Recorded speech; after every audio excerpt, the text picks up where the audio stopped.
আমি যখন ছোট, গ্রীষ্মের ছুটি তখন ভাই বোনদের সাথে খেলে বেড়ানো, আর আমার ছেলের সামার ভ্যাকেশনে কারি কারি হোমওয়ার্ক, সাথে নিত্য নতুন আবদার।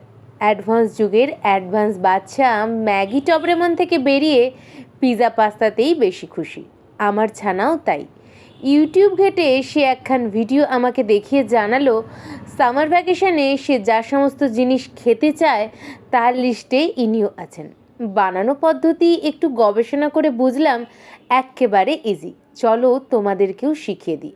বয়েল পাস্তার মধ্যে 1 চামচ সাদা তেল, অরিগ্যানো, পেরি পেরি মশলা, ম্যাগি মশলা, নুন, ব্ল্যাক পেপার দিয়ে ভালো করে মিশিয়ে এয়ার ফ্রায়ারে 200 ডিগ্রিতে 15 মিনিট বেক করলেই রেডি পাস্তা চিপস।